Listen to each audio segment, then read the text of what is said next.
And now it's time for the real news with your host, Farron. Hello and welcome to the Real News Today. This is your weekly broadcast where we discuss the news that goes unreported by the mainstream puppet press, where we document our rapid descent into socialism and a police state tyranny. This very week, Newsweek magazine cover reads, "We are all socialists now," just like Brian and myself and many of our callers have been reporting for months. It is being accepted now by displaying it in the print media. People, please wake up and try to understand that we have just witnessed trillions of dollars of massive debt being thrown hopelessly at a problem created by massive debt. While the president scolds banker executives for accepting big bonuses, just a diversion from the truth for the sheep people, they got to keep the bonuses while embezzling the entire $8 trillion to boot that is largely unaccounted for. While the media focuses on an Olympic swimmer smoking a bong or A-Rod enhancing drugs that he used years ago, while we're being looted at an unprecedented scale, the problem is by design. It is deliberate. It is the largest transfer of wealth from the people to the government and to the corrupt bankers in the world, in world history. Mayday, mayday, mayday. Our government's obligations, the true deficit is over $65 trillion, and that exceeds the gross national product of the entire world. Your future, your children's future, and your grandchildren's future has been sunk down a black hole to nowhere. The banks have hoarded the money, ensuring that there is less money out there for loans. In the foreclosures, once the banks are totally nationalized, the government will own most of the real estate and rent it back to the peasants. Our manufacturing is gone. Your 401k has been reduced to a 200.5. Your currency has been purposely devalued. Your taxes are so high you are but a slave to the system. States are going bankrupt. 21 states are declaring their 10th Amendment right to state sovereignty, although the controlled media doesn't want you to know that, so it goes totally unreported. The government at the very top, the men behind the curtains, the Illuminati, the Bilderbergers, have hijacked our system of government. Our government has been hijacked by criminals. Wake up, people. The Federal Reserve banking system is corrupt. The tax system is corrupt. The court system is corrupt. This bailout, which should be called the sellout of capitalism, the restructuring of America into a third world standard of living, marching toward a one world currency, one world government, and setting the stage for the Antichrist. Yes, friends, it is America paving the way for the Antichrist. Our government is run by elite occultists that practice their magic at Bohemian Grove and secret Bilderberg meetings. This is why our capital is awash in occult symbolism. This is intentional economic destruction is the perfect example of problem, reaction, solution.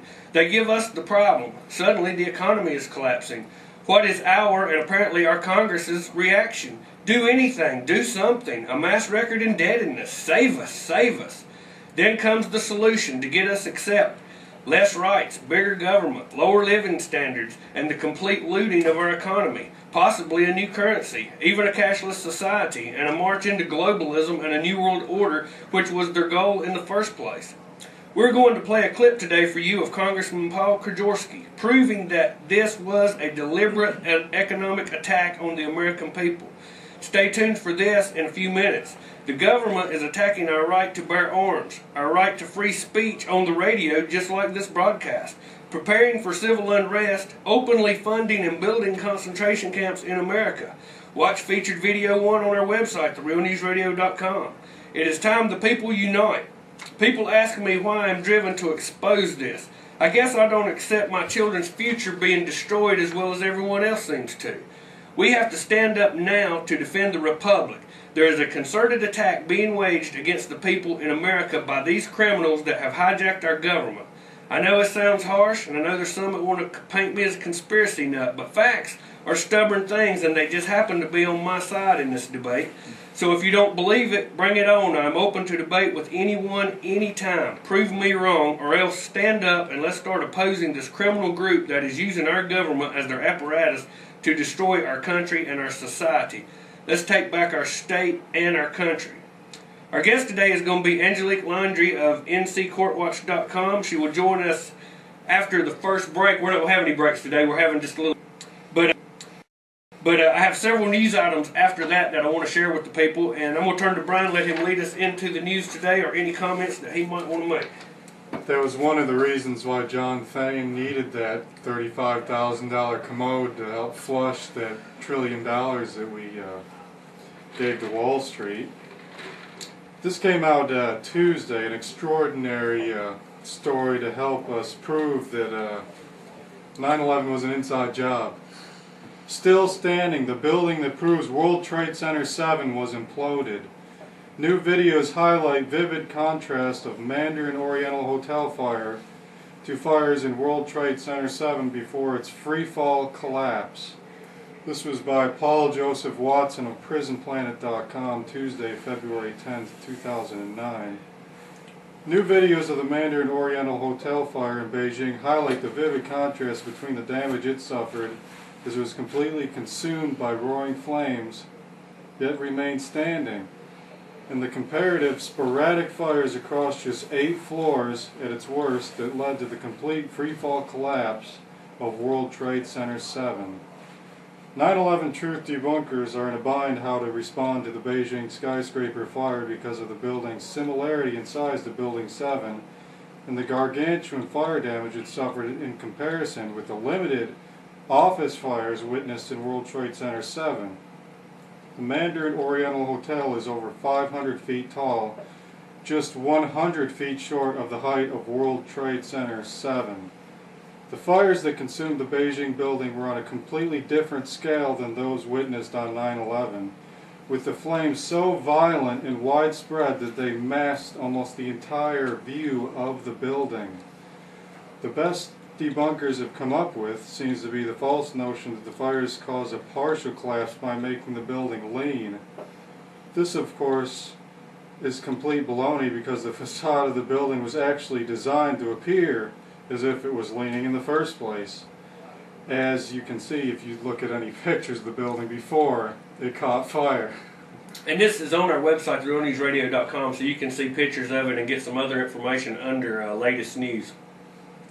Since the Beijing building was still under construction, sprinkler systems had not been installed, proving another similarity to World Trade Center 7, in which sprinkler systems supposedly malfunctioned before its collapse. The Mandarin Oriental Hotel was also a steel-framed building with a concrete core and may have included steel salvaged from the debris of the Twin Towers in World Trade Center 7 that was hastily shipped off to China shortly after 9/11.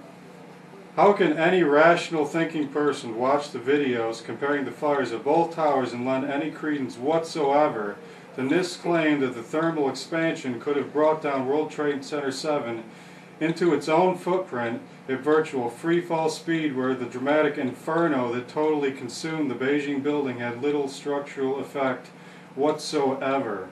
Apparently NIST's newly invented thermal expansion theory is a scientific discovery that presumably has replaced the laws of physics. The Chinese news correspondent in the video stands perilously close to the building, completely unaware that since 9/11, all buildings that suffer minor fires, never mind towering infernos such as this, must collapse within 7 seconds into their own footprint. 9/11 truth debunking websites have so far been silent on the Mandarin Oriental Hotel fire and are likely to remain so. Yesterday's fire serves to reinforce facts and not the fairy tales that the official 9/11 story is based upon, namely that fire cannot weaken or melt steel to the point where a building collapses symmetrically at free-fall speed into its own footprint without the aid of explosives. Yeah, for anyone that's not sure, now World Trade Center 7 is not the 1 and 2, not the big towers, and here in Beijing, this building was a towering inferno, but left now is the full skeleton of the building, no collapse at all because fire doesn't melt steel, and the smoking gun of a government cover-up on 9/11 is World Trade Center 7. I urge everyone to look into it. And if you look at the video of this this hotel fire, I mean, it's staggering. The building is literally consumed from the first floor to the top floor.